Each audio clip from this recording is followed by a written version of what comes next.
Je voudrais commencer en introduction par analyser un problème qui se pose souvent chez les Mefarshim, chez les commentateurs, à différents niveaux, mais la plupart du temps en filigrane, comme si c'est quelque chose qui va de soi et qu'il n'est pas nécessaire d'en parler trop précisément. Mais il semble quand même qu'avec le temps, pour la culture contemporaine, c'est quelque chose qui va plus de soi, bien qu'il y ait une certaine pudeur qui continue, qui fait qu'on cache le sujet, et vous ne savez pas encore de quoi il s'agit. C'est qu'il semble y avoir un contraste tellement violent que finalement on n'ose pas en parler, entre la manière dont les premiers récits de la Torah décrivent l'état du monde à sa création, et en particulier l'expression « Vayar Elohim Kitov » et Dieu vit que c'était bon, expression auquel Maharal en particulier a consacré énormément d'enseignements. Et pour comprendre ce terme, Vayar Elohim Kitov, que c'était bon, ce terme de Tov appliqué à l'état du monde, à sa création, il faut le comprendre bien évidemment en hébreu, et cela signifie que cela méritait d'exister. Et est appelé bon dans ce contexte ce qui mérite l'existence, ce qui mérite l'être. Il y a une dimension métaphysique qui dépasse absolument un simple jugement qualitatif d'une qualité qui s'ajouterait à l'existence, une existence bonne. Mais au début, dans le premier chapitre, il n'y a pas du tout allusion au terme qui s'oppose à Tov, le terme de rare qui signifierait mauvais. Et donc il y a un sens beaucoup plus profond à cette expression, Vayar Elohim et Kol Asher Asa Be'inei Tov Meod, et que Dieu a jugé que ce qu'il a créé était bon. Le terme, encore une fois, de bon, ici, n'est pas simplement un adjectif qui s'ajoute à la substance de l'être. Je fais allusion à l'expression grammaticale du substantif et de l'adjectif, mais c'est un terme qui désigne ce qui mérite d'être. Et donc il y a un sens total. C'est très très résumé une des indications que le Maharal a donné à ce jugement que Dieu porte sur sa création au commencement, d'une part, et d'autre part le contraste qu'un tel jugement et ce qui ressort de la lecture de ce texte qui rend compte que c'est Dieu qui a créé le monde avec l'état du monde tel que nous le connaissons. Il y a un contraste tellement violent qu'il y a eu dans ce qu'on appelle en général la théologie, il y a une branche.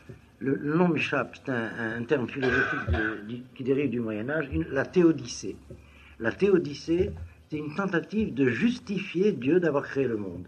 Une sorte de louange a posteriori, un peu d'ordre apologétique, de justifier Dieu quand même d'avoir créé le monde, étant donné l'état du monde. Est-ce que le problème est suffisamment clair? Alors je voudrais commencer par une analyse à ce sujet sur le texte. Et ceci nous renvoie à une catégorie philosophique que je vais formuler en deux termes philosophiques classiques. C'est la dichotomie qu'il y a, un troisième terme qui s'introduit, la différence qu'il y a entre la vérité et la réalité. Le monde en vérité est absolument bon. Leibniz disait, c'est le monde qui est le nôtre, c'est le meilleur des mondes possibles. Mais encore une fois, confronté à la réalité, il semble qu'on ne comprenne pas ce que Leibniz voulait dire, ce que le Maaseh Bereshit veut dire en disant Kitov. Est-ce que c'est clair comme sujet? Et il y a une séparation de ces deux catégories, la vérité et la réalité. Et j'ai l'habitude, lorsque je parle de ces problèmes, de dire en schématisant, mais pour aller à l'essentiel, que tout se passe comme si. Ça, c'est une nuance qui n'est même pas restrictive. Tout se passe comme si la tradition d'Israël par rapport à ce problème est d'un côté, tout le reste du monde de l'autre. Nous sommes dans un monisme intégral avec la tradition hébraïque et que partout ailleurs, même si c'est insidieux, subreptice, c'est du dualisme. Il n'y a aucune conciliation possible entre la vérité et la réalité, et c'est, si vous voulez, la catégorie fondamentale de toute philosophie. Toute philosophie commence par être dualiste, et même lorsqu'elle a une visée moniste, elle reste quand même, malgré tout, aux prises avec ce problème du dualisme entre la vérité et la réalité. J'en envoie un exemple concret tout à l'heure dans l'étude du texte lui-même. Alors que le parti pris de l'option de foi hébraïque, c'est que c'est le même créateur qui fait exister la vérité dans sa perfection de l'absolu dans son absolue perfection et la réalité dans son absolue imperfection. Que ce contraste entre la vérité et la réalité qui fait que le monothéisme de la Bible n'est pas naturel, spontané à la pensée humaine, c'est une révélation. Et ce contraste, nous le vivons entre l'idéal et la réalité, si vous voulez, et nous le vivons en particulier dans l'espérance de la foi, entre la définition du monde en tant que Olamazé, ce monde-ci comme il est, et la définition de ce même monde en tant que Olam Haba, le monde qui vient. Et ce sera un tout autre sujet d'expliquer pourquoi on ne peut pas traduire le monde à venir. C'est un verbe qui est transitif, Olam Haba, le monde qui est en train de venir. Et on doit à Edmond Flegg l'expression le monde qui vient, en français.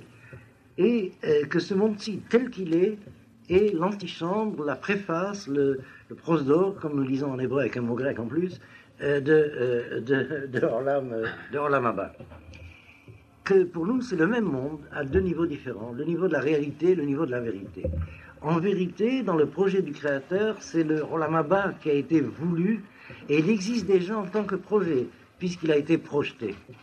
Et ce monde de Olam Haba, le monde en vérité, et il est inutile de dire qu'à ce niveau-là, il n'y a aucun problème de contraste entre la vérité et la réalité, puisque la vérité est réelle, la réalité est vraie. À ce niveau de Olam Haba, c'est le Olam HaMahashava, le monde de la pensée du Créateur lorsqu'il a pensé le monde. Marchevet Aboré. À ce niveau, nous sommes en plein dans le monde du Tov absolu, où il n'y a pas de trace, même pas, de ce qui sera beaucoup plus bas dans la réalité, ce que nous appelons le Ra, le mal. Il n'y a pas de trace, même pas à la racine. Il faut descendre très très bas dans la réalisation du projet de vérité pour que apparaisse, et c'est un mystère pour les philosophes, c'est un des sujets les plus importants de l'étude de la Kabbalah, pas mystère, mais secret, de savoir comment, de ce monde que Dieu a voulu et qui est dans la volonté de son projet, dans son projet de volonté absolument bon, absolument vrai, finalement, devenant réel, il fait apparaître les catégories du mal. Ce n'est pas ce sujet que nous allons traiter, mais je voulais simplement décrire ce contraste. Eh bien, dans la position de la foi hébraïque, de la foi juive, il y a un monothéisme radical, cela nous l'avons étudié à la soirée de Hoshana Rabbah, cette perspective du monothéisme absolu, mais il y a pour notre problème un monisme radical de l'essence profonde du monde. C'est le même créateur qui a voulu le monde de vérité et qui a fait le monde de la réalité. Ceci est au-delà de prise de l'analyse intellectuelle. C'est une foi, une option de foi. Ça ne signifie pas que, s'appuyant sur cette option de foi qui est connaturelle à la sensibilité hébraïque, on ne comprend pas la prophétie hébraïque sans ce point de départ de l'évidence de la manière d'être hébreu. Il est impossible qu'il n'y ait pas unité, quelles que soient les apparences, qu'il n'y ait pas unité profonde de ces deux polarités de l'être de vérité et l'être de réalité. Or, l'être de vérité et l'être de réalité, en vérité et en réalité, n'ont rien à voir l'un avec l'autre. Nous connaissons l'un par les yeux de l'esprit, si j'ose dire, nous connaissons l'autre par les yeux de chair. Et l'exemple que je voulais donner, c'est dans les sciences humaines, et je crois que, ça je le dirai après, c'est la mathématique et la physique. La mathématique est tout ce qu'il y a derrière la mathématique, des sciences devenues mathématiques, et la physique est tout ce qu'il y a derrière les sciences de la réalité. Or, d'avoir découvert que la loi du monde mathématique rend compte de la réalité du monde physique, c'est une intuition monothéiste. Et ça a été le génie de la science moderne à sa racine. Il a fallu nous ne sommes pas en cours d'épistémologie, mais il a fallu des siècles pour que la science occidentale se dégage de cet interdit du dualisme grec qui l'empêchait de penser l'unité profonde qui a permis la science moderne. Parce que si la loi mathématique ne rend pas compte du fait physique, la science moderne n'est pas possible. Or, la science moderne existe, elle est efficace, puisque les locomotives marchent, et les frigidaires aussi. Je veux dire, puisque finalement la technique illustre la vérité de la épistémologique de la science. Qu'il y ait des philosophies de la science moderne qui soient opposées de sensibilité et de sens à la Torah, c'est évident, mais je ne parle pas des philosophies de la science, je parle de la science elle-même. La science elle-même en tant qu'elle est positive, et non pas du positivisme sur la science positive. Je referme la parenthèse, mais je pense que vous comprenez ce que je veux séparer par là. Or, il est évident que la réalité correspond à la loi de vérité. Et cela, cette intuition de la culture, disons de la philosophie des sciences contemporaines dans le sens étymologique, épistémologique, eh bien c'est l'intuition de base de la conscience hébraïque. Celui qui a voulu le monde de vérité, c'est lui qui a fait le monde de la réalité. Il a fallu des siècles pour que ça devienne une évidence familière. On ne soupçonne pas souvent que derrière l'affirmation du monothéisme hébreu, il y a aussi cela. Alors ceci pour indiquer que nous allons trouver deux verbes radicalement différents dans le Maaseh Bereshit pour dire le fait de faire exister le monde de vérité, c'est le verbe baro, vaïbra, qu'on traduit en français par créer. Et d'autre part, de faire exister la réalité, c'est le verbe de vayaras, il fit. Et le Olam Bria, le Olam Asiya. Petite parenthèse pour indiquer pourquoi nous avons une difficulté de vocabulaire. Parce qu'en français, le terme de créer ne désigne pas faire exister le monde de vérité, mais il désigne faire exister le monde de la réalité. Est-ce que c'est clair? C'est dérivé du latin, d'une racine latine qui signifie rendre réel. Si vous connaissez le mot res en latin, qui signifie chose, faire chose. Ça correspond un peu à la notion de geshem en hébreu, pas dans le sens de pluie, mais dans le sens d'un corps, geshem, gashmi. Okay? Eh bien, on est un peu gêné, mais il suffit de le signaler, que lorsqu'on dit en français créer, on pense à la matière. Alors qu'en hébreu, le baro, l'objet de baro, créer, c'est l'objet de vérité, l'idée. Un peu à la limite, quoique c'est pas exactement ça, l'idée dans le sens du vocabulaire chez Platon. L'idée, et non pas l'ombre de la matière, mais ça c'est du Platon. Simplement, puisqu'on parle français, je vous donne des indications d'éclairage.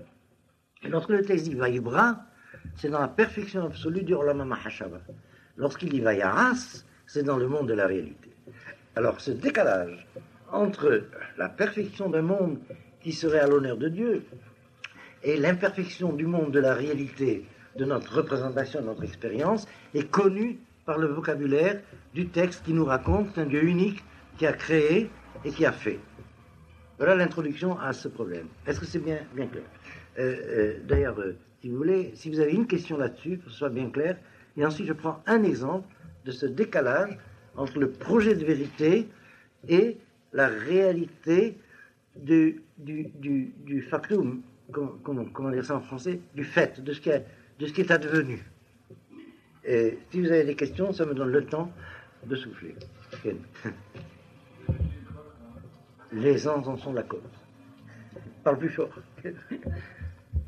Ken.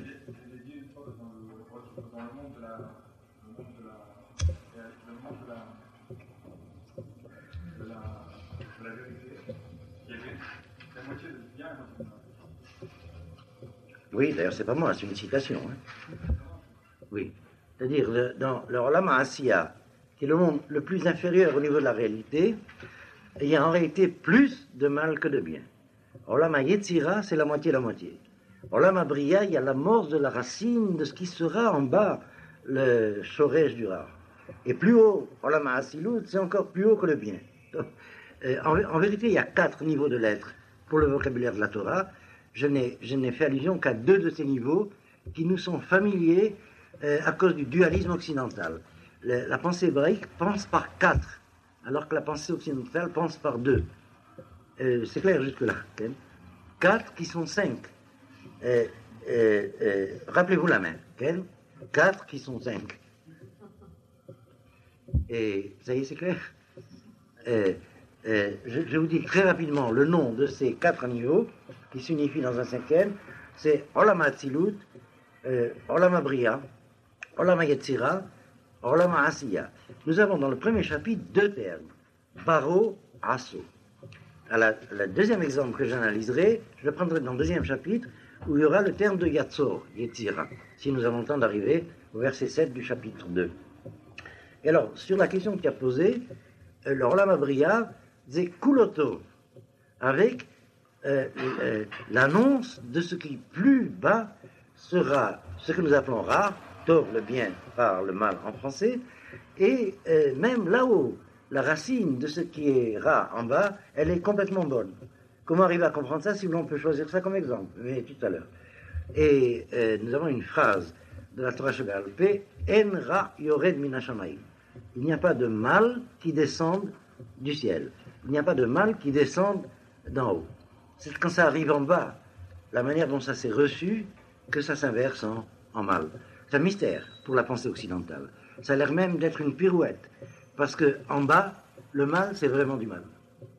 Et alors dire que c'est du bien en finalité, attendez, je vais trouver une expression plus précise, que c'est un bien, que ce soit un mal, parce que le mal, c'est ressortir le bien qui consiste à être bien, ça c'est des pirouettes d'une théodicée de bouillie sucrée à l'eau bénite. Je ne sais pas si vous voyez ce que je veux dire. Parce que quand quelqu'un a mal, il a mal. C'est un scandale de dire que tu crois que tu as mal, mais c'est bien. Vous voyez ce que je veux dire? Ça, les rabbins refusent ça. Okay? Ça, c'est la pseudo-consolation. Quand on est devant quelqu'un qui a mal, on se tait. C'est la plus grande consolation. On reste à côté de lui, on se tait. Mais faire semblant de dire, c'est pas grave, tu verras, ça te servira à t'améliorer, tu auras un salaire là-haut, etc., c'est un scandale. C'est un sujet pour lui-même, mais je le referme entre parenthèses. Okay? Je vais vous raconter une histoire qui est dans le Talmud, que vous connaissez sans doute, à propos des Issourim, des souffrances, dont on ne sait jamais, quand on parle des rabbins du Talmud, on parle de géants de la vertu. Alors on ne sait jamais à ce niveau si des souffrances et des punitions ou des épreuves d'amour. Qu'est-ce que ça veut dire, une épreuve d'amour, en plus? Il y a une collision de concepts qui fait problème en soi. En particulier, on raconte l'histoire de Rabbi Yochanan, qui est tombé malade, qui était très malade. Ses collègues sont venus le visiter, et un de ses collègues lui a demandé « Havivin alecha isurin » est-ce que tes souffrances te sont chères? Sous-entendu, qu'est-ce que tu auras comme salaire? Alors il répond « Lohen velos haran » ni elle, ni leur salaire. Et il faut s'habituer à ce qu'est la sensibilité de la tradition juive pour le problème des épreuves. Quoi qu'il en soit, pourquoi j'ai commencé à vous parler de ça? J'ai pensé à Rabbi Yochanan, je suis dans sa yeshiva là-haut, je ne suis plus là, j'ai oublié. Okay? Oui, Enra Yored Min HaShamayim. C'est quand c'est en bas que ça devient rare, mais c'est donc pourquoi je vous signalais qu'il ne faut pas esquiver le problème. Le rare, c'est vraiment du rare. Un de mes maîtres, Jacob Gordin, Zichrono Libracha, nous disait, j'ai entendu dire ça il y a 45 ans, et il nous disait, qu'est-ce que c'est un athée moderne? Un athée moderne, c'est pas quelqu'un qui ne croit pas en Dieu, parce qu'il ne sait pas de quoi il parle. Un athée moderne, c'est quelqu'un qui ne croit pas au mal. Ça veut dire, quelqu'un qui ne croit pas au mal, alors il faut se méfier de lui. C'est clair, qui ne croit pas que le mal c'est mal, alors il faut se méfier de lui. Et il nous racontait beaucoup de midrashim à ce sujet, mais je reviens à la question, et je voulais mettre en évidence ces deux termes de vocabulaire. Vaïbra, bara, ça veut dire faire exister l'objet de la création au niveau de la vérité. Et l'atteinte de cette vérité est au niveau, est au-delà de la pensée avec image. C'est-à-dire, tant qu'on pense avec image, on ne pense pas encore, d'après la Torah. On l'imagine. Ça, nous avons étudié ça une fois, je suppose, mais je ne sais plus en quelle année. C'est un problème très important. Tu ne te feras pas d'image, ça vaut d'abord pour la pensée. Les images de la pensée, c'est les mythes. Et ce sont les images les plus dévastatrices, au point de vue de l'idolâtrie. Je vais vous raconter un midrash que j'ai inventé. J'en profite pour vous dire que c'est interdit d'inventer des midrash. Mais pour l'exposition de l'idée, j'ai dû vous le raconter déjà. Quand Dieu a créé le premier homme, il lui a dit « Si tu es sage, je te donnerai une image ». C'est ce que les traducteurs traduisent à l'image de Dieu. Une image pieuse. Et il lui a dit « Rendez-vous au Sinaï ». Et au Sinaï, il lui a dit « Tu seras sage et tu ne te feras pas d'image ». Comme ça, c'est clair. Et après, il a dit « Rendez-vous à Jérusalem ». Il n'y a qu'Israël qui est arrivé, pas tout seul, on a un problème, mais c'est Israël qui est arrivé. Et l'image dans la pensée, c'est l'idole. Vous étudierez les commentaires de Rashi qui cite le Midrash sur les 10 commandements, que l'idole commence par se faire au niveau d'une image de la pensée. Or, l'image de la pensée, lorsqu'elle devient mythe, elle a une vie propre. Et il y a des mythes qui ont la vie dure, si j'ose dire. Bon, et c'est donc ce projet de vérité dont je vous parle, lorsque les kabbalistes parlent de Olam Abriya, qui est au niveau de la sphira Bina, dans le vocabulaire de la Kabbalah, c'est Olam Abriya. Okay? C'est au-delà de la pensée avec image. C'est beaucoup plus bas, la pensée avec image. Alors, à ce niveau, c'est le monde dans sa vérité absolue, et ce monde dans sa vérité absolue est appelé Olam Haba. Donc, il existe déjà. C'est pourquoi, d'ailleurs, la Mishnah de Sanhedrin qui parle de la part de Olam Haba qui est réservée à chaque membre d'Israël et à ceux qui ne sont pas d'Israël et qu'on appelle les Hasidé ou Montarolam, chacun a sa part, eh bien, la Mishnah dit Kol Israël yesh lahem chelek la Olam Haba. Et un des commentaires dit Kol Israël yesh. Yesh, c'est au présent. À tout Israël, il y a déjà un chelek la Olam Haba. L'essentiel, c'est de ne pas le perdre. Tout est donné à l'avance, mais il ne faut pas le perdre. Et c'est encore un autre sujet. Et l'image qui apparaît là, et qui est donnée dans beaucoup de Midrashim, en particulier dans le Zohar, c'est que c'est le Olam Haba que Dieu a créé. Et il l'a diminué au niveau de Olam Hazé. Ce que Dieu a créé, c'est le monde de vérité. Et il l'a diminué au niveau de la réalité. Ça s'est passé entre le premier et le deuxième verset de notre texte. Je vous lis en hébreu et en français.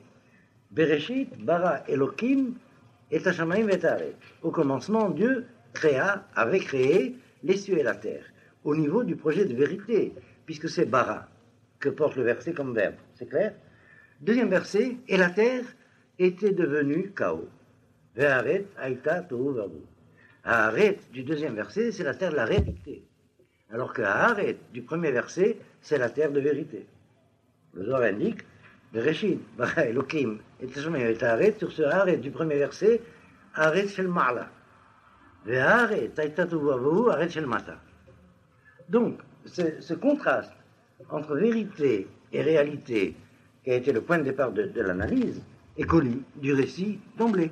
Il faut donc récupérer cette évidence. Lorsque nous parlons du monde imputé à Dieu, ce n'est pas le monde de la réalité imparfaite, quoique c'est le même. Mais j'espère que vous avez compris en quoi ce n'est pas le même, si c'est suffisamment clair. Tout cela est enfermé dans une des dimensions de signification du mot Bereshit. Au commencement, Dieu créa. Et il y a une suite à ce commencement. Et ce que c'est devenu dans la suite du commencement, c'est ça que nous avons là, comme on disait à Babel, et c'est un français spécial, et qui revient à l'heure de vérité. Et ce que dit le verset, et la terre était devenue chaos. Vous voyez, le contraste entre le monde de vérité et le monde de la réalité nous est donné par cette expression qu'on traduit par chaos. Par rapport au monde de vérité, le monde de la réalité, c'est un chaos.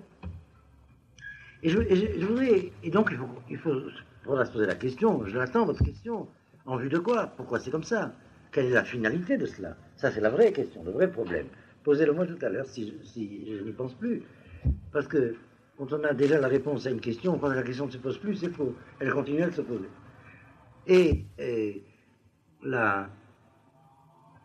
Voilà donc en tout cas pour ce premier principe, il est bien évident qu'on ne peut pas interpeller le texte de la Torah en disant mais est-ce que vous parlez vraiment du monde qui est le nôtre? Est-ce que ce texte parle vraiment du monde qui est le nôtre? Qui peut dire, en jetant un regard sur le monde tel qu'il est, c'est bon? À la rigueur, on peut dire c'est bon et mauvais, mais tout ça c'était pour répondre à ta question, et c'est plus mauvais que bon. En bas, il y a plus de rare que de tov. Par exemple, il y a un midrash qui dit quand Dieu a vu la série des dynasties de génération de l'homme, il a vu qu'il y aurait plus de Rechaim que de Tzadikim. Vous voyez comment ça s'éclaire déjà ce midrash, d'après notre analyse. Quand il a vu l'homme dans la vérité, il a vu que c'est très bon. Quand il l'a vu dans la réalité, il a vu qu'il y a plus de Rechaim que de Tzadikim. Et alors, il a pris les Tzadikim et il les a ishtilam, pas dispersés, il les a plantés dans toutes les générations du monde. Mais c'est pourquoi il y en a si peu par génération. Les Tzadikim, ils ont été, comment dire... comment on peut dire en français, saupoudré, réparti dans toutes les générations. Ça se rattache aussi à l'enseignement des Gilgulim. C'est les mêmes tzadikim à travers toutes les générations, au niveau de l'envergure de chaque génération. Quelques tzadikim dans la réalité, et beaucoup de rechaim dans la réalité. Il y a un problème de la finalité des rechaim. Si vous avez noté toutes les questions qui se posent à nous, on essaiera de la rencontrer tout à l'heure. À quoi ça sert les rechaim? Et on verra que ça sert à quelque chose, puisque c'est Dieu qui les a faits. Je n'ai pas dit créés. Okay? Vayaras, fait. Donc, ils servent aussi à quelque chose. Le Rav Ashlag a un enseignement très important à ce sujet. Et à quoi servent les rechaim? Ils servent aussi à quelque chose. Donc, je voudrais, avant de refermer cette parenthèse, citer un enseignement du Rav Tzvi Yehuda, qui avait l'habitude de citer une Mishnah des Pirkei Avot à propos de Aaron HaKohen. Aaron HaKohen est connu comme étant l'homme de paix par excellence. Un Kohen, le Kohen, sa fonction, c'est la paix, c'est de faire la paix entre les hommes. Et la Mishnah, interprétée par le Rav Kook, nous enseigne que la fonction du Kohen, c'est de faire la paix entre les Rechaim et les Tzadikim. Et je viens de découvrir quelque chose d'assez extraordinaire. Il y a un mouvement politique qui s'appelle RATS. Okay? C'est Otiot. J'ai rien dit. Bon. Et alors, la Mishnah, mais qu'est-ce qu'il a mis en tête? Tsar. La Mishnah dit ceci, que Aaron était l'homme de la paix entre les tzadikim et les rechaim. On va voir comment le Rav le lit dans la Mishnah, alors qu'on s'est trop habitué à l'idée que le Kohen doit être celui qui sépare les rechaim et les tzadikim. C'est au contraire celui qui leur fait faire la paix. Et alors, la Mishnah dit qu'il est Ohev Shalom, Verodev Shalom, qu'il aime la paix et qu'il poursuit la paix. Peut-être qu'il y a là, j'y pense maintenant, mais peut-être qu'en y réfléchissant bien, on trouvera un lien. Il aime la paix au niveau de la vérité, mais il poursuit au niveau de la vérité, il poursuit la paix, Rodef Shalom, au niveau de la vérité. Se borner à aimer la paix comme slogan, c'est une chose, mais la rechercher vraiment, ça c'est une autre. Bon, je ne sais pas ce que Ratz dirait à ce sujet, mais... Et Orev et Avriot, Karavan la Torah. Il aime les créatures et les rapproche de la Torah. Le Rav Kook enseignait, s'il aime les créatures qu'il doit rapprocher de la Torah, ça veut dire qu'il aime les créatures qui sont loin de la Torah, puisqu'il doit les rapprocher. Vous voyez quelle est l'indication du texte, c'est le pshat même du texte. Et je referme donc cette parenthèse par 4 phrases, qui j'espère ne m'amèneront pas à 4 chapitres. Au niveau du Olam HaTzilut, c'est les Ma'ala Mitov, encore plus haut que bon, et Olam HaBriya, c'est notre texte, Tov, Tov Meod. Yetzira, Chatzi Tov, Chatzi Ra, et Asiya, Ruboto, Miruto, Slicha, inverse, regardez, les lapsus de l'espérance. Rubo Ra, et Miruto, Tov. Ken, quelle est votre question?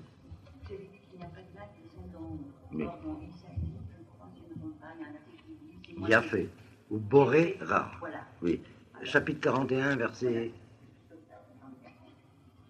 17 ou 7. Mais 41, je crois que je me rappelle. Eh bien, c'est ça. Ça veut dire que la racine sera, au niveau Beria, ça l'a indiqué tout à l'heure, vous avez bien fait poser la question, n'est pas rare. Et là, c'est là que l'enseignement du Rav Ashlag, auquel j'ai fait allusion, qu'à la racine, ce que nous appelons le mal en bas n'est pas mal, et au contraire, c'est une des conditions de l'existence. Vous vous rappelez que je posais la question de la finalité d'Ershaïm. Alors, bon, à travers votre question, je vais ouvrir une parenthèse pour enseigner ce qu'enseigne le Rav Ashlag à ce sujet. Le Talmud enseigne que, en se basant sur des versets très, très précis du livre de Bereshit, des versets qui sont donnés à propos du déluge, lorsque le jugement qui aboutit au déluge, disqualification des 10 premières générations de l'histoire de l'humanité, nous dit que, décidément, l'homme n'est que Ra, qui yetzer lev ha'adam rak ra mineola, car la tendance, yetzer, on traduit instinct, si vous voulez, du cœur de l'homme n'est que mauvais que depuis son enfance, mineola. Alors le Talmud enseigne que l'homme a d'abord un yetzer hara. Et ce n'est qu'à la bar mitzvah que le Yetzer Hatov commence à travailler. à apparaître. Jusqu'à la bar mitzvah, il n'y a que Yetzer Hara. Et c'est un sujet qu'il faudrait reprendre un jour en séminaire complet de pédagogie, de l'éducation des enfants jusqu'à la bar mitzvah. Et alors, on est familier à ces enseignements, ça a l'air assez mystérieux, qu'est-ce que ça veut dire? On a un Yetzer Hara jusqu'à la bar mitzvah, et qu'à la bar mitzvah, on a un Yetzer Tov. D'abord, qu'est-ce que c'est la bar mitzvah? Eh bien, la bar mitzvah, c'est le jour où l'enfant devient pubère. C'est pourquoi chez les filles, c'est 1 an avant, puisque les filles sont pubères 1 an avant. Ça veut dire, c'est le jour où l'enfant est capable à son tour de donner la vie. C'est là qu'il devient majeur et responsable du point de vue de ses actes. Alors, on a bien compris, recevoir la vie, c'est le Yetzer Hara. Donner la vie, c'est le Yetzer Tov. Et par conséquent, il faut arriver à penser ces catégories en les dégageant de pathos à un niveau où la finalité du Yetzer Hara peut être comprise comme bonne. Je reprends et je vais essayer de le faire très rapidement, vous me direz si c'est suffisant. Je reprends les catégories fondamentales. Recevoir l'être, c'est la racine du mal. Et donner l'être, c'est la racine du bien. Or, si je ne suis pas doué d'une tendance à recevoir l'être, je ne peux plus exister. Si je ne suis pas attaché en bas par le Yetzer Hara qui me pousse, appétit d'être, à recevoir l'être, je remonte tout de suite. La Neshama est attachée en bas par le corps, sinon elle n'est pas chez elle en bas. Elle demande qu'une seule chose, c'est de remonter. Et c'est très dangereux de laisser la Neshama rêver à là-haut. Parce que si le Yetzer Hara du corps n'est pas suffisamment lesté pour lester la montgolfière de la Neshama, ça risque des choses graves dont les psychologues risqueraient de vous parler. Vous comprenez ce que je veux dire? Si on comprend la Neshama d'un tzaddik, elle n'a qu'un seul désir, de remonter chez elle. Elle est mal en bas. Il faut donc qu'elle soit attachée en bas pour la finalité de son existence de ce monde-ci, de son existence terrestre, par le Yetzer Hara qui est appétit de vie. Alors, ça veut dire que la tendance à recevoir l'être est la condition sine qua non de notre existence. C'est lorsqu'on fait servir cette tendance à recevoir l'être à ce qu'on appelle en français l'égoïsme, c'est toujours l'enseignement du Rav Ashlag qui continue, que ça devient le mal. Alors que l'altruisme, donner, c'est ça le bien. Alors le Rav Ashlag explique que nous sommes donnés apparemment à un problème impossible à résoudre. Parce que recevoir et donner sont deux tendances contradictoires. Or, nous devons les satisfaire les deux pour pouvoir exister. Si je ne satisfais pas la tendance à recevoir, je m'évanouis, je n'existe plus. Et à la limite, il s'agit des tendances égoïstes. Mais si je ne satisfais pas ma tendance à donner, le bien, l'altruisme, je suis malheureux d'être. C'est ce que les philosophes appellent Jean Val, le malheur de la conscience. La conscience qui se connaît comme malheureuse parce qu'elle sait que ce qui l'a fait exister, c'est mal, la jouissance. Alors le Rav Ashlag, et c'est le génie de simplicité du Rav Ashlag, établit qu'il y a 4 dispositions de ces deux Yetzarim. Je vous le dis très rapidement et vous me direz après si ça suffit comme analyse. Recevoir pour recevoir, ça c'est le mal. Donner pour donner, c'est le bien illusoire. Parce que celui dont la sisma, le slogan n'est que donner pour donner, l'art pour l'art, gratuit, désintéressé, fait semblant qu'il ne reçoit jamais. Ça, c'est un commencement de la folie d'orgueil. En général, ces idéalistes qui n'ont comme slogan que donner en vue de donner et qui cachent le fait qu'ils reçoivent, ils ne mangent pas, ils ne respirent pas, ils ne vont pas à la banque à la fin du mois toucher leur chèque. En général, c'est le commencement de ce terrible orgueil des fondateurs de religion où le fondateur est pris pour Dieu, celui qui ne fait que donner. Vous voyez jusqu'où ça va? J'ai nommé personne. Et en général, les théologiens de ces religions sont très gênés parce qu'il a eu une mère. Alors il n'a pas eu une mère, tout en ayant eu une mère. Mais en tout cas, sûrement, il n'aura pas de fils. Bon, est-ce que c'est clair ce que je dis? Okay. Vous voyez, ce genre de mythe est très ancien. Et comme vous le savez, nous sommes antisémites. Je referme la parenthèse. C'est vrai? Parce que bien sûr, la notion même des tolados, des engendrements, c'est l'impureté absolue. dans une telle théologie. Vous vous rendez pas compte? Nous sommes dans une synagogue, donc ça me gêne beaucoup de parler de ça, mais je ne peux pas résister à vous citer un enseignement. J'ai eu des occasions de rire dans ma vie, ça existe. Mais ce jour-là, j'ai ri un quart d'heure de suite et on était dans une église. Alors, un enseignement du grand rabbin Jaïs, qui était un de nos maîtres de la génération précédente à Paris. Vous avez entendu parler du grand rabbin Jaïs, qui était grand rabbin de Paris. Et nous étions en délégation juive chez l'aumônier des étudiants catholiques à Paris. Et il nous a reçus dans sa chapelle, devant un parterre d'étudiants considérable. Et il y avait des juifs, des protestants, des catholiques. Alors, le grand rabbin Jaïs s'était mis en colère en entendant le curé parler de son idole. Alors, je m'excuse de la sainteté du lieu, mais je vais vous le citer quand même. Il est devenu rouge de colère. Il dit, mais de qui vous parlez? Un bon Dieu qui fait pipi. Vous voyez? Alors, pour eux, c'est le blasphème absolu dès qu'on fait allusion aux fonctions de la vie. C'est l'impureté absolue. Alors que si vous étudiez les récits parlant des lignées d'engendrement du Messie juif, si j'ose dire, hébreu, lisez l'histoire de Ruth, mais avant l'histoire de Ruth, lisez l'histoire des filles de Lot, d'abord les filles de Lot, ensuite Judas et Tamar, et ensuite Ruth et Boz. C'est quand ça s'affine et que ça devient un enfantement réel, parfait, que le roi David peut naître. Oui, d'où sort le Mashiach? De l'enfantement réel. Alors, dans une telle théologie, du donner en vue de donner, ce que vous appelez l'art pour l'art dans la culture contemporaine, on ne reçoit pas. Donc, on ne donne pas. Bon, généralement, je referme la parenthèse. Je pensais, en écoutant le grand rabbin Jaïs, à l'emblème de la Belgique. Je ne sais pas si vous je reviens. Oui, un mannequin, comme je sais. Et alors,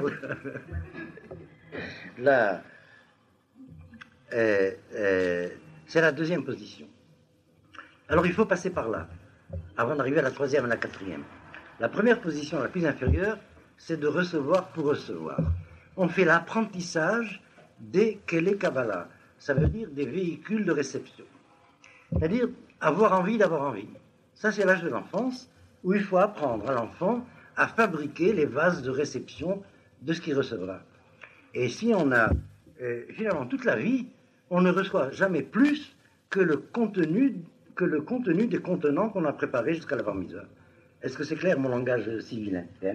Et c'est pourquoi il faut bien prêter attention à cela. Lorsqu'on élève les petits-enfants, non seulement c'est leur droit d'avoir envie d'avoir envie, mais c'est le devoir des parents de leur apprendre à avoir envie, parce qu'après ils n'auront que cela comme envie. Ni plus ni moins, dit la Kabbalah. Et alors, si on a fermé les vases de réception, ils passeront toute leur vie à essayer de les ouvrir et ils n'arriveront pas à les ouvrir. Et ça coûte cher les psychologues. Vous voyez ce que je veux dire? Ça, c'est le Yetzer Hara jusqu'à la bar mitzvah. À l'âge de la bar mitzvah, l'organisme même, l'être, se prépare à donner. Alors là, le Yetzer Tov entre dans la Nefesh. C'est clair? Le Yetzer Tov apparaît à l'âge de la bar mitzvah. Et alors là, il y a une période de préadolescence, de la crise mystique que tous les jeunes gens ont connue, et là, qui est qu'on donne pour donner. C'est une crise très dangereuse, parce que si on n'en sort pas, il faut y passer. Mais si on n'en sort pas, on bascule dans l'illusion que j'ai décrite tout à l'heure avec l'emblème de la Belgique.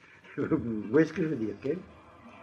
Et cet idéalisme est vraiment daté, il est vraiment typique. C'est l'âge du romantisme d'ailleurs en littérature, et il faut passer par l'âge romantique, mais il faut en sortir. C'est clair ce que je dis. Bon. Et alors, il y a deux apprentissages. Au premier stade, on apprend à recevoir. Et c'est à ça que les Rechaïm servent. Est-ce que c'est clair, Ken? Ils nous apprennent comment on reçoit. Mais il ne faut pas s'arrêter là. Le deuxième stade, on apprend à donner. Et c'est à ça que les idéalistes servent. Ils nous apprennent à donner. Mais il ne faut pas s'arrêter là. Est-ce que c'est clair? Bon. Et alors, on monte dans les deux niveaux supérieurs. Il y a un premier stade dans ces deux niveaux supérieurs où, lorsqu'on est sorti, je pourrais vous faire une autre analyse au niveau des âges de l'enfance, mais ça nous prend notre temps. Lorsqu'on est sorti de ces deux apprentissages, on sait déjà qu'il faut les deux. Mais on n'est pas encore très habile à savoir dans quel ordre. Alors, c'est le stade de la religion naturelle. On donne en vue de recevoir. La formule des latins était do, ut, das. Ça doit être comme ça en russe. Ça veut dire do, je donne, ut, afin que, das, tu me donnes. C'est-à-dire, je donne ma vertu pour que tu me donnes un fauteuil au paradis, par exemple. C'est le niveau de la religion naturelle. Et il y a quand même une gêne à ce niveau-là. C'est ce qu'on appelle la vertu lolishma, la vertu pas authentique. Mais elle est très précieuse. Je donne souvent cet exemple. Si par exemple quelqu'un dit, d'accord, je serai, bien que je n'ai pas le temps, bien que c'est difficile, je serai le trésorier du bureau de bienfaisance. Mais je veux la Légion d'honneur. Et bien on lui dit, bon, tu auras la Légion d'honneur pourvu que tu sois le trésorier du bureau de bienfaisance. Mais il est encore dans ce troisième stade. Ça veut dire, c'est très bien ce que tu as fait, mais tu l'as fait. Vous avez vu ce que je veux dire?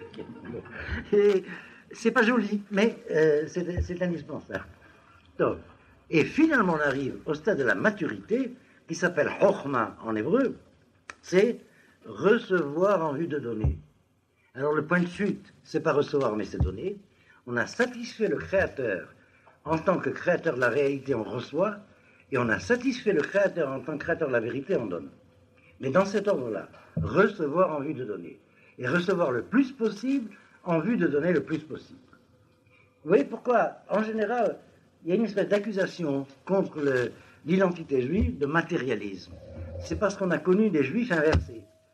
Ceux qui donnent beaucoup en vue de recevoir beaucoup. Le juif authentique, c'est celui qui reçoit beaucoup en vue de donner beaucoup. Alors on s'arrête là. Ils veulent recevoir, c'est des matérialistes. Mais on oublie, mais c'est en vue de donner. Et la consigne, effectivement, que donne le Rav Ashlag, c'est recevoir le plus possible en vue de donner le plus possible. À ce niveau-là, on atteint le bonheur de la conscience. Parce que les deux tendances sont satisfaites, et c'est le sod de ce que dit Rashi sur le Kriyat Shema, de servir Dieu avec ses deux penchants. Ve'afta et Hashem Elokecha, bechol levavecha, de tout ton cœur. Et Rashi, c'est un midrash qui met en évidence que le mot de cœur dans ce verset, c'est levav, avec deux bêtes.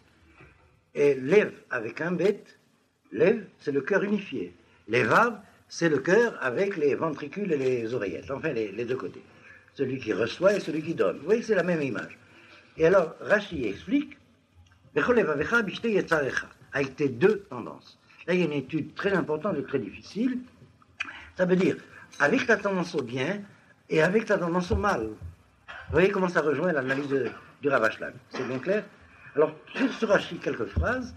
Habituellement, on pense que là où c'est facile, c'est de servir Dieu avec la tendance au bien, et là où c'est difficile, c'est de servir Dieu avec la tendance au mal, et que par conséquent, le chidouche de Rashi, du Midrash que cite Rashi, serait de servir Dieu avec la tendance au mal. Et comment?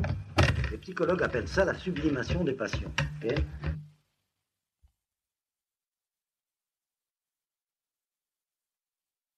Il y a le mot heure, l'égalité de l'heure. L'égalité, je cherche le mot en français simple, l'égalité d'humeur, okay? Qui est le véritable bonheur du sage. Okay? Ce niveau de chokhmah, de la sérénité de la sagesse, lorsque l'ordre est recevoir. Et donc on est élaboré, serviteur du Créateur. Et en vue de donner, on est sait nachat ruach la yotzer. C'est les deux termes du Shulchan Aruch. Quand on se réveille le matin, il faut se préparer à être serviteur du Créateur. Ça veut dire recevoir. Mais toute la journée, il faut mériter ce qu'on a reçu en le donnant. Et ça se dit la tête nachat ruach la yotzer. Et je referme la parenthèse. Et la racine du Yetzer Hara, c'est un bien suprême. C'est ce qui me permet de pouvoir donner, recevoir. Si c'est dans cet ordre, le tikkun est fait. Ça va jusque-là? C'est très simple. Bon, non, je vais faire des analyses qui nous mèneraient trop loin, mais simplement je vous indique un autre sujet. Il suffit que quelqu'un soit heureux pour rendre heureux les autres. S'il est malheureux, il rend malheureux les autres. Vous avez compris à peu près le problème. Alors c'est ce tikkun-là dont il s'agit. Voilà, j'ai refermé cette parenthèse. Okay. Pourtant on dit Sheli Shelcha, Shelcha, Shelcha. Est-ce que c'est pas justement donner sans vouloir recevoir? Et cette Mishnah ajoute que c'est la Mida Benonit, Ve'esh Omrim Midat Sodom. Je ne sais pas si tu te rappelles dans la Mishnah. C'est effectivement le sujet de cette Mishnah. Mais tu vois la mahloket qu'il y a. Ça veut dire que, je vais essayer de vous donner un exemple sur cette question. Il y a un bien qui, lorsqu'on le donne, on le reçoit. Je change le vocabulaire. Qui, lorsqu'on le donne, on ne le perd pas. Et non seulement on ne le perd pas, il s'accroît. C'est quoi? Vous savez, parce que je vous l'ai dit il y a 10 ans. La Torah. La Torah, c'est le seul bien que lorsqu'on la donne, on ne la perd pas. Et non seulement ça, en la donnant, elle s'accroît. Est-ce que c'est clair, ce que je veux dire? Et beaucoup de vertus qui vont dans cet ordre, en particulier l'amour. Et le Midrash a donné cette comparaison lorsque Moïse a passé ses pouvoirs à Josué, c'était la semaine dernière, vous vous rappelez, okay? C'est comme... Non, c'est une autre chose. Et c'est comme avec une bougie allumée, on allume une bougie qui n'est pas encore allumée. Et bien la bougie allumée a donné la flamme à la bougie non allumée, mais elle l'a gardée. Elle n'a pas perdu ce qu'elle avait. Kener me'abuka, dit le Midrash. Et toute cette dialectique du donner-recevoir, elle se trouve effectivement dans la Mishnah que tu as citée. C'est le point de départ de l'enseignement du Rav Ashlag, et qui nous explique bien cela. On est rassuré de savoir qu'il y a une finalité à ce mal, mais elle n'est pas de faire que par contraste le bien est d'autant plus bien. C'est tout à fait autre chose. Il y a une disposition des tendances qui fait que l'unité des vertus est atteinte sans en exclure la tendance à recevoir l'être, qui au contraire est sanctifiée. C'est-à-dire, dans le judaïsme traditionnel, le Shabbat, c'est le jour où on reçoit le plus pour pouvoir donner le plus. Je vais vous étonner.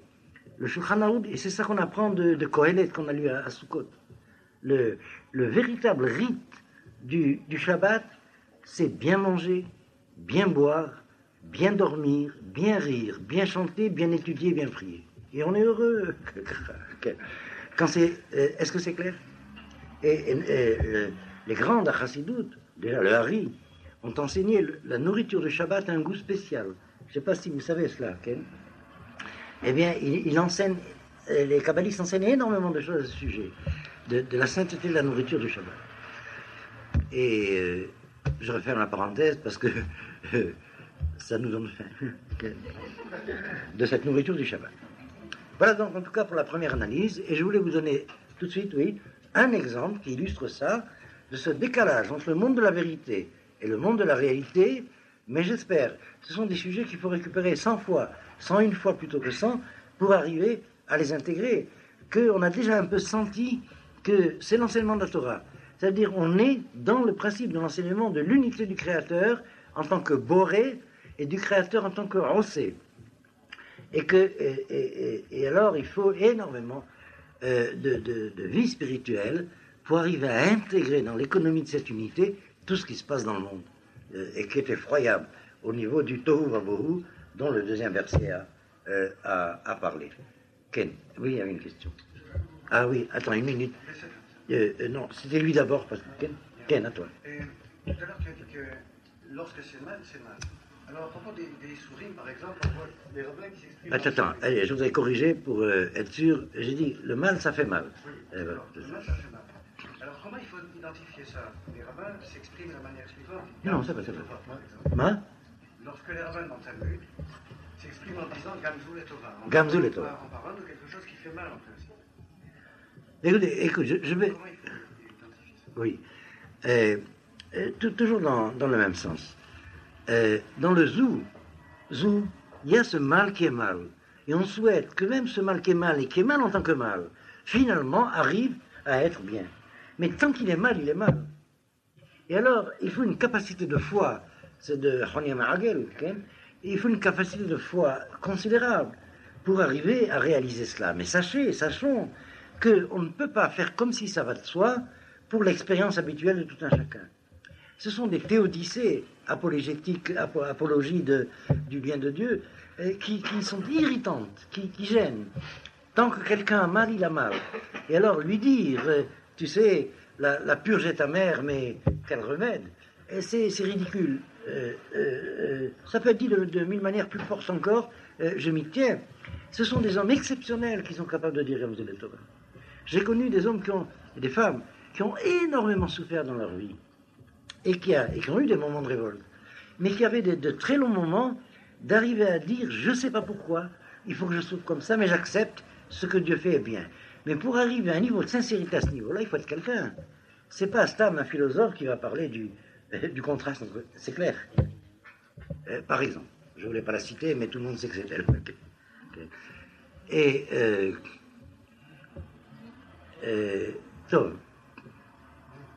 oui, alors Quand vous parlez de l'église de mal comme la volonté de recevoir, il faudrait s'entendre de quel mal vous parlez. Vous parlez du mal dans le sens de jouir de la vie, ou si on parle du mal dans le sens d'enfant qui souffre. Mais voilà, c'est difficile de parler de l'église de cela comme une volonté de recevoir. Si je comprends bien la question, c'est la différence entre le mal et le malheur. Okay.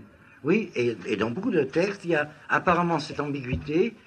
Par exemple, dans la Gemara, la question de Moïse, Tzadik vetolo, Tzadik verarlo, Racha vetolo, Racha verarlo, et où le mot de ra, là, peut signifier le mal, peut signifier le malheur.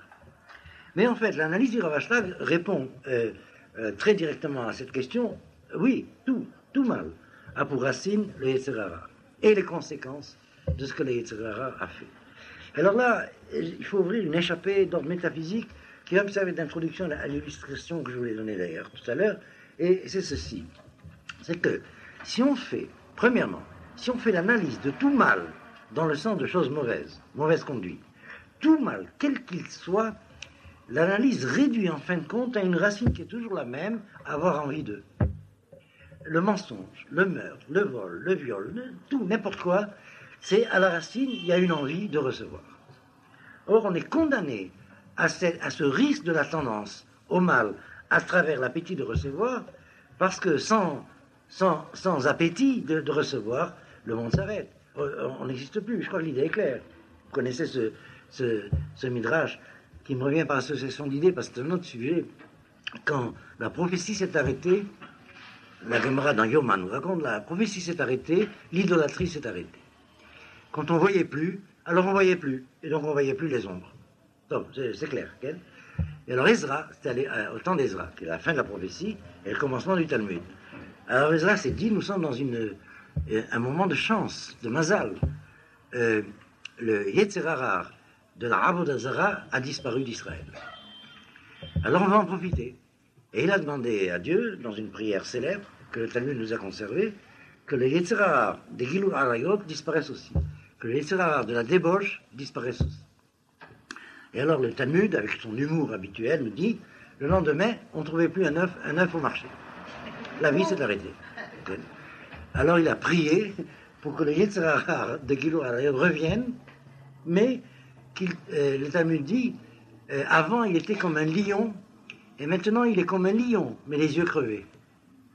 Et ça veut dire il a plus cette capacité qu'il avait en ce temps-là. Pompéi, par exemple. Pompéi, ça n'existe plus. Il y a bien Hollywood, mais à côté de Pompéi, c'est... Bon, je referme la parenthèse. Si on fait donc l'analyse de toute conduite de mal, à la racine, il y a un appétit d'être. Et semble-t-il, c'est le secret de la distinction que fait la halakha entre la faute intentionnelle et la faute non intentionnelle, à propos des sacrifices. La faute bémézide et la faute bishgaga, seule, comme vous savez, seule la faute non intentionnelle peut être rédimée, comme on dit en français simple, kapara, rachetée par les sacrifices. La faute bémézide, c'est un autre problème.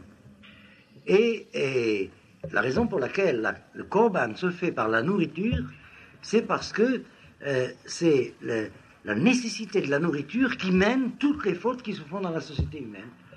Et lorsqu'on parle de la nourriture, là, il y a une analyse parallèle à l'analyse marxiste sur la plus-value qui est très importante. Toute plus-value d'un objet de consommation est grévée de mal moral qui a été fait quelque part, entre tel ou tel intermédiaire, entre vendeur et acheteur. Est-ce que c'est clair ce que je veux dire? L'exploitation de quelqu'un. Okay? Je ne sais pas si les marxistes pensent moralement ce problème, au niveau du problème moral, mais leur analyse économique est très parallèle, que la plus-value résulte de l'exploitation. Et eh bien, c'est pourquoi la déculpabilisation des fautes non voulues intentionnellement, parce qu'il faut manger pour vivre, comme dirait Molière, c'est l'avare, Machiokazé, eh bien, vient de ce que nous sommes condamnés à manger pour vivre. Et alors le fait d'avoir envie de pain introduit dans la société des hommes qui se définissent comme homo economicus, si j'ose dire, comme il y a l'homo sapiens et l'homo tout ce que vous voudrez, eh bien, le mal que j'ai pas voulu faire, mais que je suis condamné à faire parce qu'il faut que je mange pour vivre. Alors on est déculpabilisé au niveau d'un repas pour lequel aucune faute n'a été faite, c'est les Kodachim, le repas du grand prêtre dans le temple. Et ce qu'il faut arriver à comprendre au deuxième niveau, le niveau du malheur, c'est que l'être du monde a aussi, au niveau impersonnel, ces tendances que nous appelons, au niveau du nefesh, les Yetzer Hara, de vouloir recevoir, Ratson Lekabel, vouloir recevoir. Je vais vous donner un seul exemple. Les modernes, ça leur est impossible de penser ces catégories, je vais vous analyser. Que l'être du monde est une personnalité qui a donc aussi le Ratson Lekabel. Il faudra longtemps avant que la science moderne n'arrive à récupérer ces catégories qui étaient connues dans les traditions anciennes, même en dehors de la tradition d'Israël, mais qui sont perdues dans les traditions des autres traditions, si j'ose dire. Je vais vous donner un exemple. Ceux d'entre vous qui ont eu la précaution d'apporter un livre, parce que, comme nous ne sommes pas chez nous, les livres ne sont pas là, si vous avez le texte avec Rashi, vous suivez, sinon je vous le dis à bord. C'est un midrash très classique que cite Rashi, et ça nous mènera à notre problème. Ça va donner le vertige. Mais on va essayer de... comment ? C'est... je vais vous donner le verset dans le premier chapitre. C'est le verset 11 et le verset 12. C'est un thème très connu que vous allez reconnaître d'ailleurs. Alors, Vayomer Elohim, au verset 11, et Dieu dit, Taché Ares déché, que la terre produise de l'herbage, Esev, de l'herbe, Mazri Arzerar, qui porte semence, Espéri, un arbre fruit, Osépéri, faisant fruit, les minots, suivant son espèce. Hachez Alambo, et porteur de semences, à l'arrêt sur la terre, Vaïchen, il en fut ainsi. Petite parenthèse avant d'aller plus loin, vous voyez ce terme de Vaïchen, il en fut ainsi, c'est la clé de l'analyse que nous avons eue tout à l'heure. La différence entre le projet et la réalité. Dans vos Bibles traduites, lorsqu'on traduit il en fut ainsi, ça a pris en français moderne le sens c'est ce que Dieu a voulu qui a eu lieu. Il en fut ainsi. C'est clair? Alors qu'en hébreu, vaï chen, il faudrait traduire il n'en fut qu'ainsi. Chen, ça veut dire comme. Est-ce que c'est clair? Et nous aurons aussi, en a le temps encore, dans le deuxième exemple, mais je ne sais pas si je vais y arriver, un autre exemple. Une partie de la création est sanctionnée par Vaïchen. Il en fut ainsi.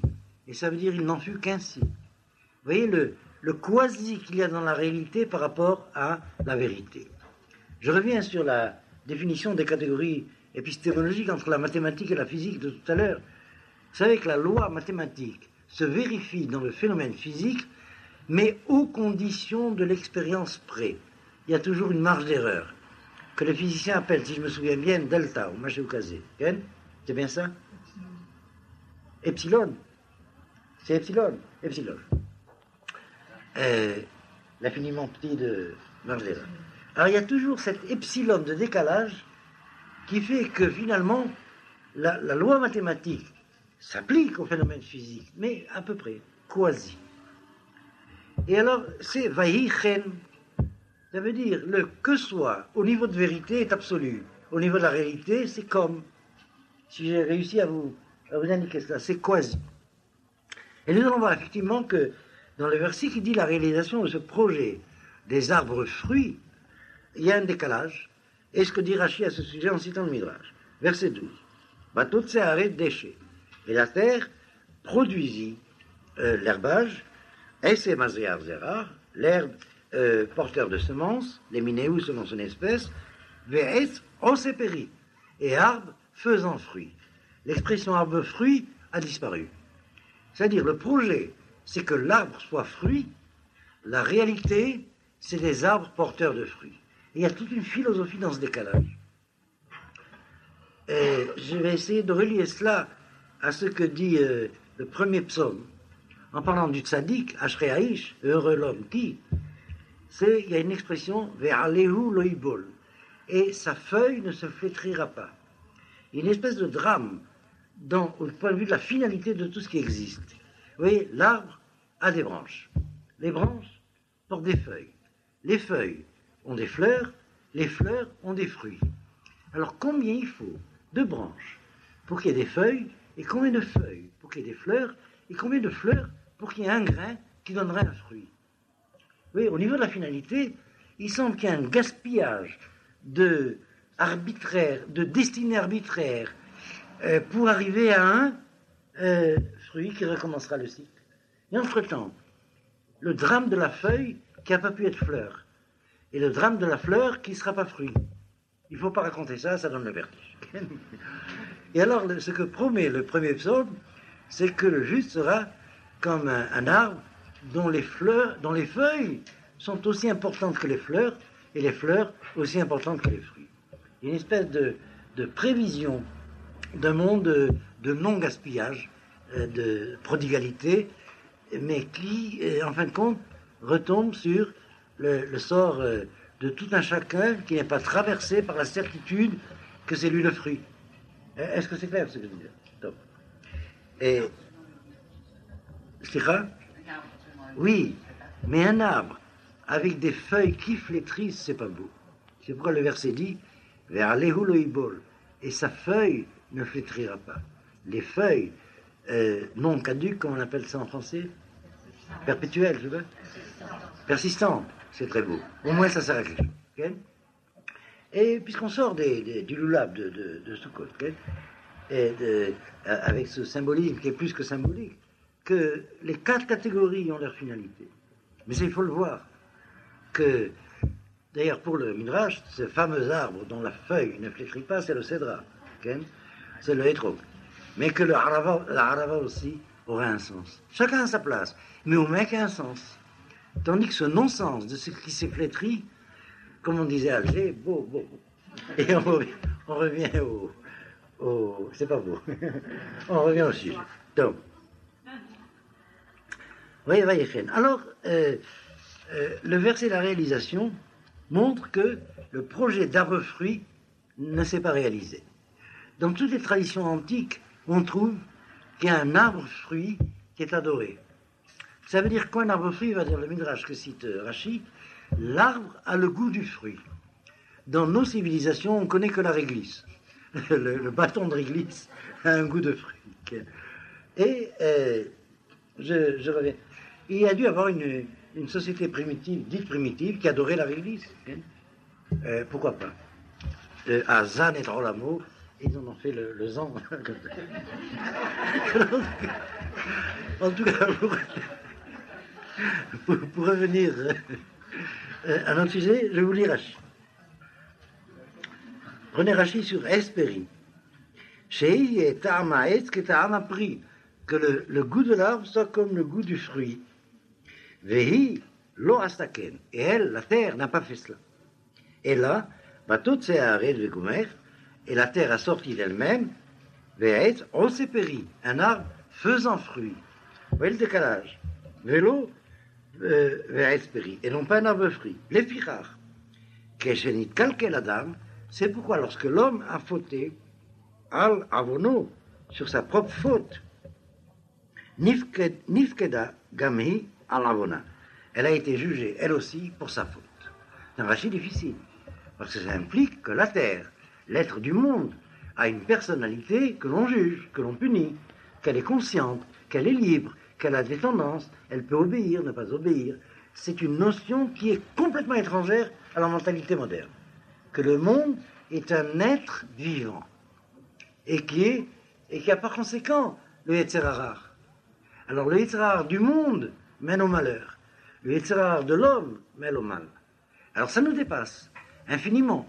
Mais au moins nous voyons que les rabbins savent de quoi ils parlent lorsqu'ils parlent de ces problèmes. Et ça s'apprend là où ils étudient, les rabbins. Mais on voit qu'il y a, Rashi a jugé, il faut que les simples juifs, les simples fidèles, aient trace de cela. Il nous cite un midrash énorme dans son commentaire populaire soi-disant. Vous voyez à peu près le problème.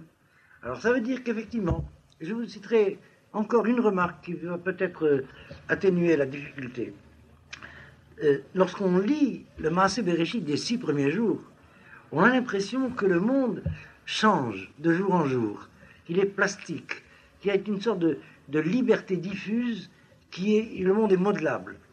Et puis, au moment du Shabbat, tout se fige. Ça devient la nature qui fonctionne avec des lois déterminées. Tout se passe comme si la part de liberté diffuse dans le monde, dans l'univers, se réfugie chez l'homme. Il n'y a plus que l'homme qui est, au nom de l'univers tout entier, l'être libre, jugé par rapport à toute la création. Ce sont des notions qui nous dépassent, mais en tout cas elles sont suffisamment claires pour comprendre ce que Rashi veut nous transmettre en citant ce midrash. Ça veut dire qu'il y a donc Ravon dans la terre.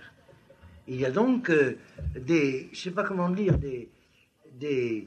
un niveau du problème moral, au niveau de l'inerte, au niveau de l'impersonnel, la terre n'est pas inerte, au niveau de l'impersonnel, qui nous dépasse infiniment. Et ce qu'enseigne la Kabbalah à ce sujet, c'est que l'état moral du monde, quand je dis le monde, c'est l'univers du monde extérieur, dépend de l'état moral de l'homme. J'ai beaucoup étudié ce sujet avec M. Gordin, que je vous ai cité. C'était au temps de la guerre d'Espagne. Vous vous rappelez de la guerre d'Espagne? Guernica, ça vous dit quelque chose? C'est au moment où les horreurs de la Deuxième Guerre mondiale s'annonçaient. Ils faisaient des travaux pratiques, les Allemands et les Italiens là-bas. Il y avait eu des horreurs dans la Première Guerre mondiale, mais la guerre d'Espagne, c'était déjà... Bon, bref. Et alors, M. Gordin, je veux dire quelques mots de son histoire. C'était un réfugié russe qui s'était réfugié en Allemagne pour échapper aux révolutionnaires russes. Et donc, sa culture d'origine était russe. Et il s'était installé en Allemagne, il a dû fuir l'Allemagne pour fuir le nazisme. Et finalement, il est arrivé en France. Et il a dû, en France, quelques années à peine, il a été libre comme réfugié.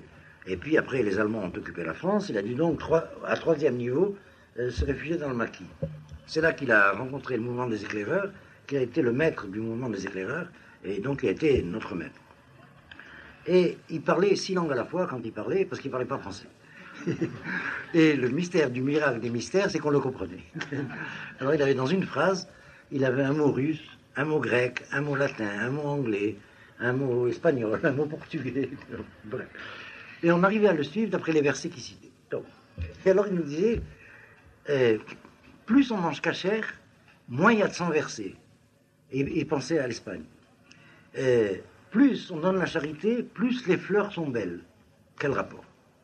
Eh bien, pour une mentalité moderne, il n'y a pas de rapport. Mais c'est ça la foi du monothéisme. Il faut y croire. Et avec l'expérience de la vie, on finit par se rendre compte de quoi il voulait parler. Est-ce que c'est clair? Mais vous lisez ça en clair dans le Kriyat Shema. Si vous pratiquez mes commandements, si vous observez mes commandements, je donnerai la pluie en son temps. Quelle mentalité primitive. J'observe la morale et la pluie tombe, quel rapport? Vous voyez, le moderne a perdu cela. Bon, ça me rappelle une histoire orthodoxe. C'était un orthodoxe qui s'était assis dans un juif, assis dans un champ, et il attendait que l'herbe pousse. Alors un copain est passé, il dit, mais qu'est-ce que tu fais? Il dit, c'est écrit dans le Kriyat Shema. Si tu as observé mes commandements, je donnerai la pluie dans ton champ, l'herbe dans ton champ. J'ai observé les commandements, j'attends que l'herbe. Je reviens à la parenthèse. Mais vous avez compris la leçon. Alors son ami lui a dit, mais prends une pelle, prends une pioche. Ah, il faut être sioniste en plus.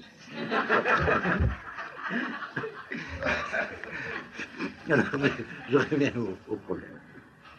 Voilà, donc ça répond un peu à votre question, mais évidemment, ça nous dépasse. La volonté de ne pas faire de esprit, mais de faire exaucétie, provient d'une volonté de recevoir? Ça, je n'ai pas réfléchi jusque-là, je dois vous dire, mais ça indique surtout qu'il y avait autonomie de la Terre. Mais je vais réfléchir à votre question. Comment on pourrait relier au Yetzer Hara, Ken? Non. Ken. Surtout une incapacité d'être, un manque de courage d'être. Ken. À la rigueur, on acceptera d'avoir des enfants. Mais c'est moi qui existe, c'est moi l'arbre. Quelque chose de cet ordre. Ken. Vous avez dit à propos du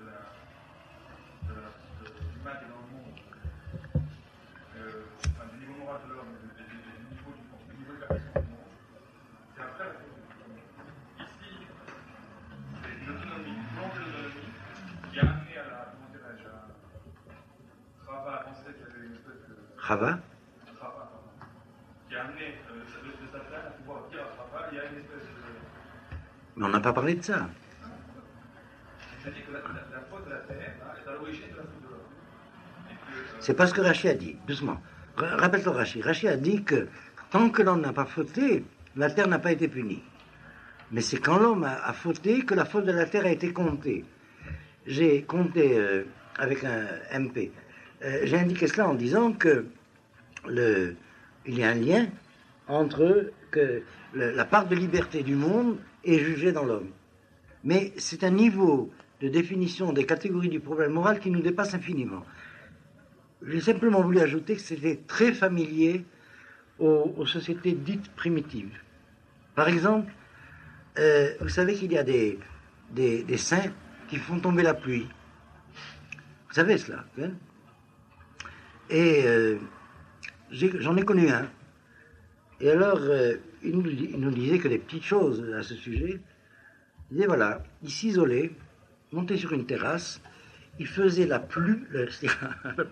il faisait la paix en lui-même, alors le ciel se pacifiait et la pluie tombait. Et il pouvait savoir s'il avait réussi à faire la paix en lui-même. Alors il descendait de la terrasse, il disait, la pluie tombera ou la pluie ne tombera pas. Il nous avait expliqué ça. Alors, pour un moderne, bon, ça, quand quelque chose est expérimenté comme ça, on est sûr. Mais pour un moderne, l'idée que la pacification intérieure des hommes fait que les saisons sont régularisées dans le monde extérieur, c'est de la mentalité primitive. Est-ce que c'est clair? C'est pourquoi je vous le signale, qu'il n'y a pas de doute que la réponse est de cet ordre, mais ça dépasse les catégories de la culture contemporaine. Alors ce que tu dis, toi, c'est que est indiqué par Rachid, mais de façon un peu différente. Ça veut dire, tant que l'homme n'est pas en jugement, eh bien, la faute de la terre n'est pas comptée. Et puis finalement, ce serpent, d'où il sort? Ce serpent, d'où il sort? C'est encore un mystère. Il sort de la terre.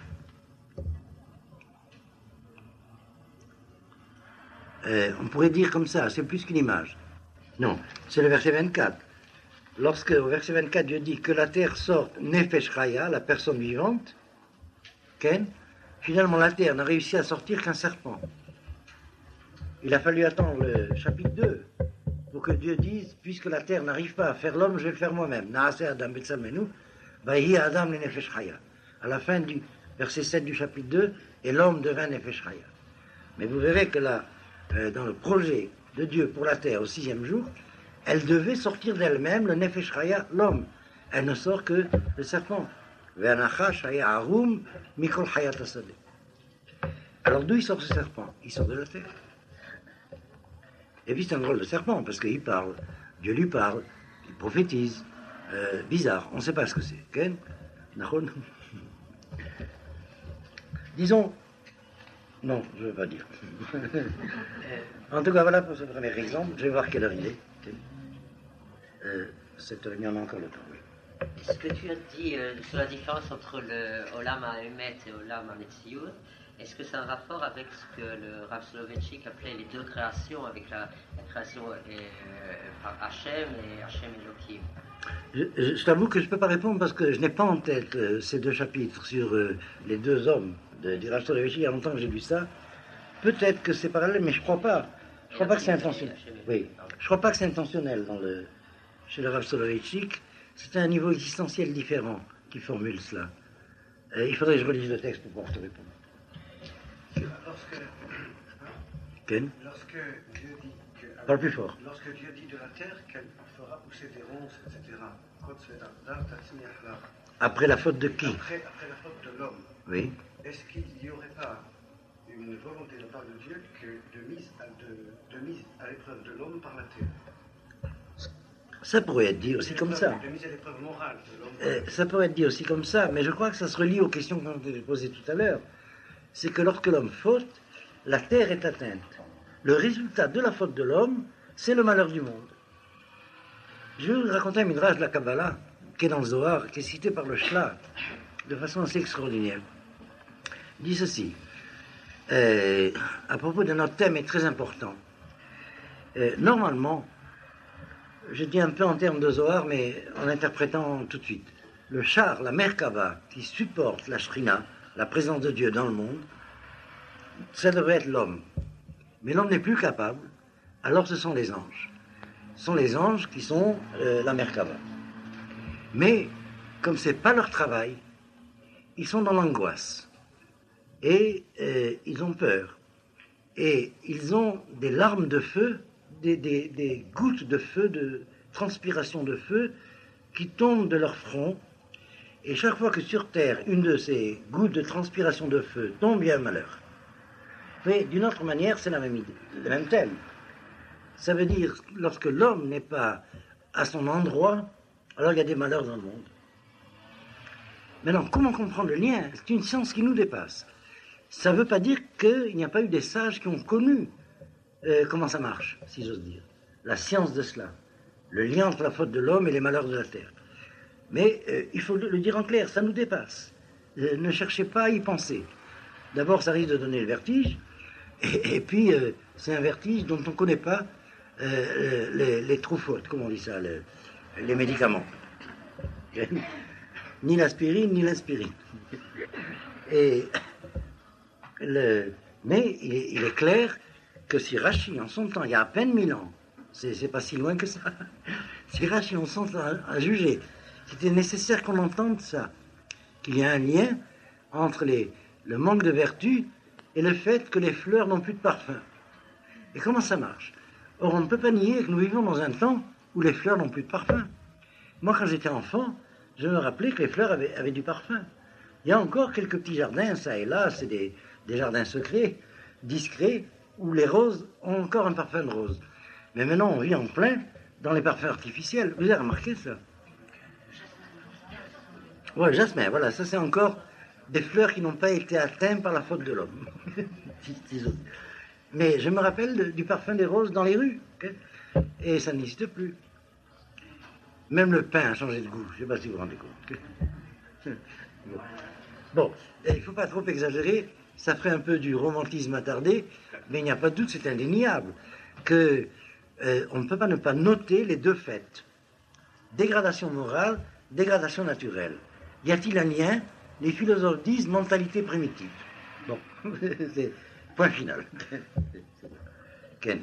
Les philosophies orientales, sur lesquelles je ne sais pas grand-chose, c'était ce qu'on apprend par travaux de vulgarisation, semblent insister sur ce lien. Alors, quelle serait à cet égard la différence entre la pensée hébraïque et... Aucune, il n'y a pas de problème. Je me rappelle d'une anecdote. Il y a très très très longtemps, quand j'ai connu les juifs français, moi j'arrivais d'Afrique du Nord, et puis j'ai connu des juifs pratiquants, mais qui étaient très très inquiets du décalage entre ce qu'on pourrait appeler le niveau de la pensée juive, un niveau Bar-Ilan, Ramat Gan, vous voyez le niveau du jardin d'enfants, et le niveau de la philosophie cartésienne, Kant, Spinoza, très inquiet de cela. Et je me rappelle qu'il y avait quelqu'un, moi j'avais réagi très facilement, en me disant, il n'y a pas de mystère, vous avez un Rabbi Akiva de l'âge du Talmud Torah, et vous voulez le comparer à un Descartes de l'âge de la maturité. Prenez un Rabbi Akiva de l'âge de la maturité, et même Descartes de l'âge de la maturité, ça suffit. Et comparez à ce niveau-là. Mais ils n'avaient pas idée que Rabbi Akiva pouvait avoir l'âge de la maturité. Ils connaissaient un Rabbi Akiva du Talmud Torah. Vous comprenez ce que je veux dire? Et alors, il y en avait un qui m'avait dit qu'il avait trouvé dans Descartes quelque chose qui ressemblait à ce que son rabbin lui avait raconté, et qu'il était très content d'avoir trouvé ça dans Descartes. Et il m'a dit, Ça ne vous rassure pas? Dis, ça me rassure pour Descartes. Je ne sais pas si vous ne pouvez pas réaliser le drame en ce temps-là, dans le judaïsme européen. Maintenant, ça a changé. Mais en ce temps-là, il y avait une angoisse de ce décalage. La pensée juive, c'était Yaldouti, enfantin, infantile. Okay? Tu te rappelles de ce journal qui s'appelait Eliassin? Tu te rappelles de ça? Voilà, c'était ce niveau-là. Okay? Et puis, alors qu'à l'université, bref, vous ne savez pas la chance que vous avez d'être né dans une autre génération. Et voilà donc pour cette question. Mais je crois que je n'ai eu le temps que d'analyser la première notion que je me proposais d'analyser, donc rendez-vous l'année prochaine. Mais on a encore un petit quart d'heure. Si vous avez des questions sur la paracha, pas sur ce sujet, il n'est pas épuisé, mais enfin, on peut passer à un autre ordre de préoccupation. Après, je vous proposerai de rester faire arbitre, comme nous avons l'habitude à Yaïr, et ceux qui veulent faire arbitre avec nous. Mais avant cela, Alain aura quelques indications à vous donner pour ce début de programme.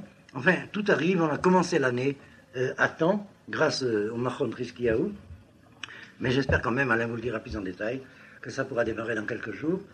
Mais vous avez la parole encore pour un quart d'heure. Ken. Je voudrais faire une remarque à propos de ce que disait Madame sur les philosophies orientales. Il me semble que le mot tov en hébreu, ça a aussi une signification d'harmonie, de complétude. En tout cas, dans la manière dont il est aujourd'hui utilisé, notamment dans la littérature hébraïque moderne. Et dans les philosophies orientales auxquelles je m'intéresse particulièrement, effectivement, l'harmonie, c'est le fait qu'il y a un parallèle entre la situation du monde physique et la situation interne du monde spirituel. Dans le monde physique. Et c'est dans ce sens que je pense effectivement que la pensée hébraïque est peut-être beaucoup plus proche des philosophies orientales que des philosophies occidentales. Moi, j'ai l'habitude de dire un peu l'inverse, que dans les philosophies orientales, il y a quelque chose de matim, de convergent avec la tradition hébraïque. Je me suis déshabitué depuis très très longtemps de parler dans le sens inverse. Peu importe le sens, oui. L'essentiel c'est de la ressemblance. Parce que c'est quand même très différent. À un certain niveau, c'est vraiment une pensée idolâtre, même lorsqu'elle est athée, parce que, par exemple, le bouddhisme est plutôt athée qu'une religion. C'est une pensée idolâtre polythéiste. Mais du point de vue de la sensibilité spirituelle, il y a beaucoup de convergences qui sont perdues dans les traditions occidentales. Mais ça ne veut pas dire qu'elles n'ont pas existé à l'origine, mais elles ont été perdues. J'ai trouvé quelque chose d'analogue à ce que vous voulez dire. Déjà, dans la Grèce antique, l'expression kalos kagatos, beau et bon, c'est tov et tuv en hébreu. Et bien dans le agathos du grec, il y a un peu ce sens que vous dites.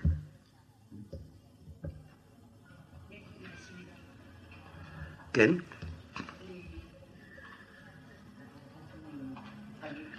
Parlez plus fort. Les hindous. Ça va, moi je trouve que ça va plutôt vers la mort. Enfin, Oui, c'est cela. Le judaïsme, c'est le choix de la vie, mais je sais pas comment appeler ça, c'est le choix de la mort. D'abord, c'est très différencié. Attendez. Oui. On va vers le néant, vers le nirvana. Nous, on choisit.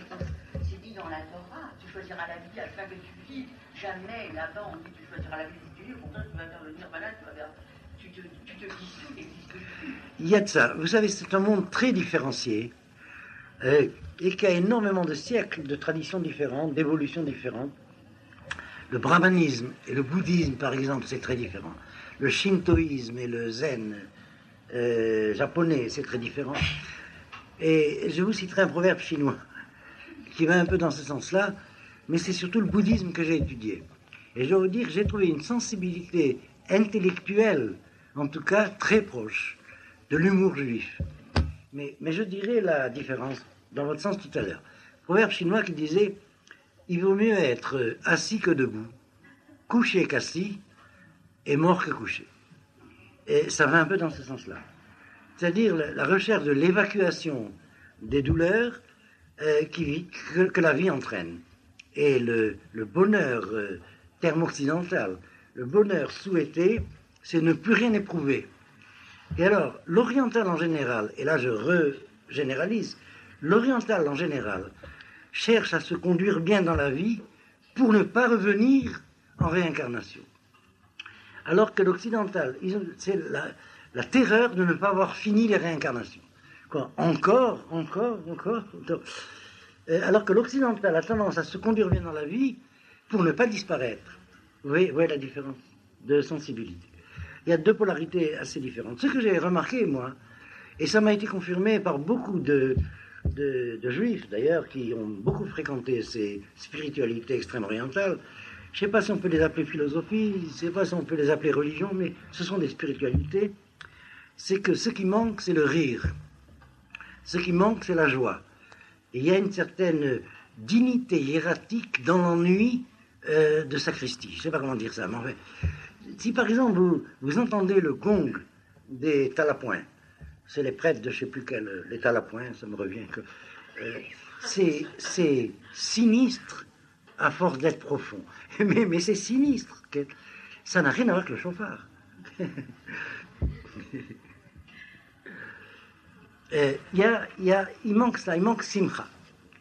C'est très proche de ce que vous avez dit. La racine, c'est la vie, bien sûr. C'est la vie spirituelle triste. C'est trop sérieux pour être sérieux. Quand c'est trop sérieux, c'est que c'est pas sérieux. Je ne sais pas comment dire ça. Je crois que l'humour juif, c'est ce qui nous a permis de traverser l'histoire. Et à quoi ça consiste l'humour juif? C'est ne pas se prendre au sérieux, tout simplement. Parce que se prendre au sérieux, ça empêche de prendre les valeurs au sérieux, puisqu'on se prend au sérieux. Alors on a tout de suite, on disait ça en judéo-arabe en Algérie, je ne sais pas pourquoi le patawet me revient, on appelait ça Babbaz al-Kbir. C'était le nom qu'on donnait au pop, Babbaz. Le pop, vous voyez, un pop, c'est pas sérieux, c'est trop sérieux. J'ai dit ça en prononciation ashkénaze, mais ça veut dire... C'est ça qui s'habille en noir et avec un cylindre au-dessus de la tête. Il y a des juifs aussi, mais...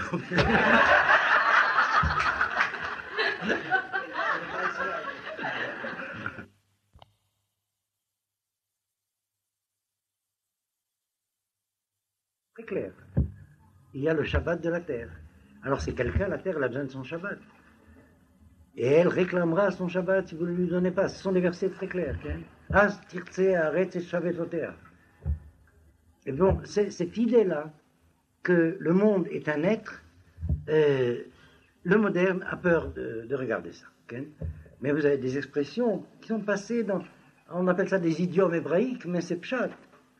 Pi haaret, la bouche de la terre. Ervat haaret, la nudité de la terre. Ain haaret, l'œil de la terre. C'est quoi ça? Eh bien, ça s'apprend ailleurs, mais ça s'apprend.